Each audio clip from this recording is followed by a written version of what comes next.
So, I've got a story to share with you guys. Something that I've really held on to for about the last 25 years. I've told a few people, never really made it known. So, I figure it could help a lot of people that could be in a spot like I was. So, I was 20 years old. I had still held on to my virginity. It was something I'd held dear to me as a childhood, as I was taught to, hold it as sacred, as that's a part of you that you can't ever get back. It's part of your heart. It's a connection and a soul tie that you don't want to do with just anybody. So I was waiting until I was going to be married, and I had my first apartment. And when I was there, one day I had somebody come knocking on the door, and it ended up being somebody that I knew from the past, and ended up being that she was married, and ended up we went out and partied that night, and one thing led to another, and by that next morning I had lost my virginity. Come to find out, there was multiple people. It wasn't just me, but there were other people involved with this individual also. They were dealing with their own stuff also, and basically the person tried to commit suicide.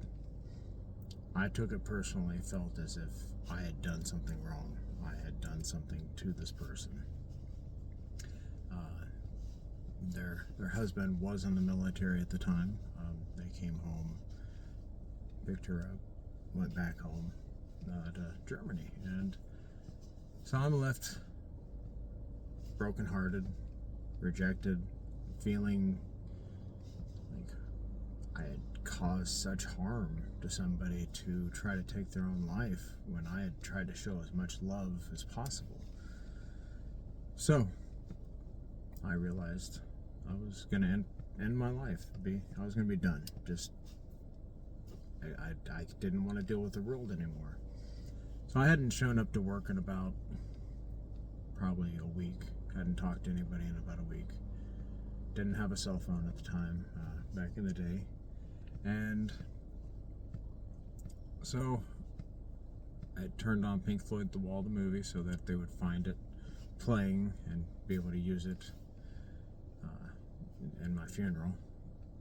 And I remember I sat down with a steak knife, and instead of going to be cutting this way, I was actually just going to cut straight through, puncture straight through, and just saw between the two bones and try to really cause as much damage as possible so that I couldn't be saved.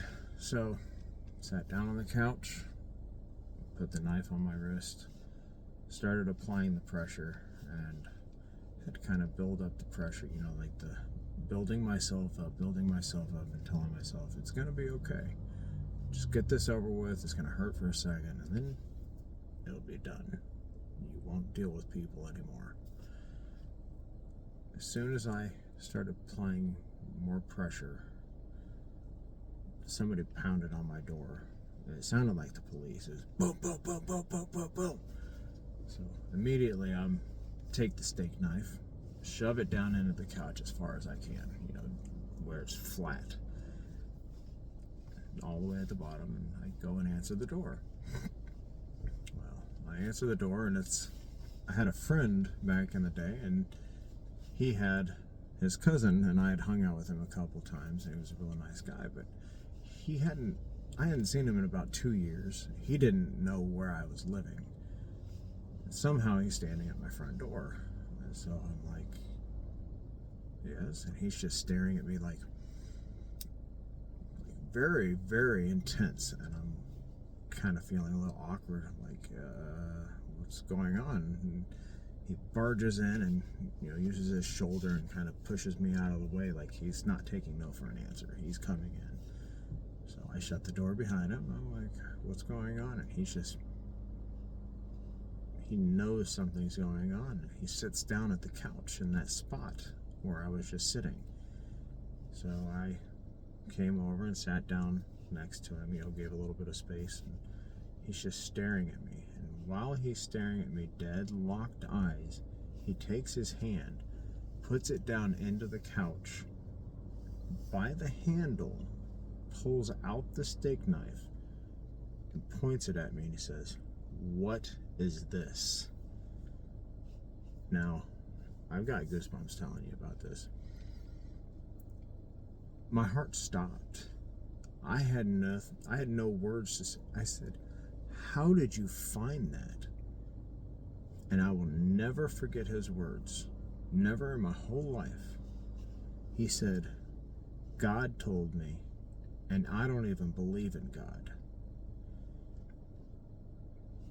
I was flabbergasted.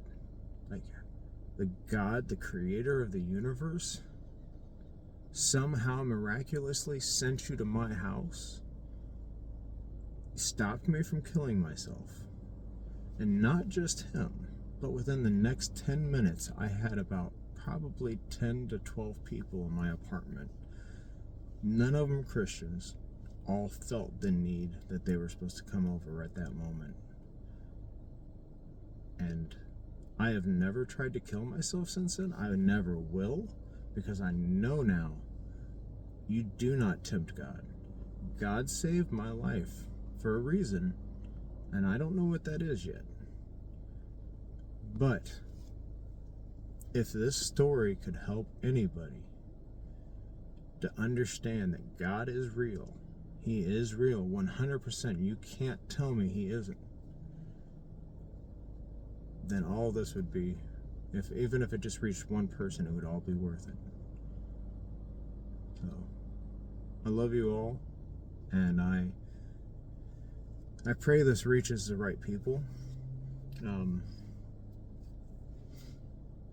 And if you're ever in that spot where I was, of just brokenheartedness and just so ready, please remember this, and remember this story. Lean to God, because He is there. He is there, and He loves you.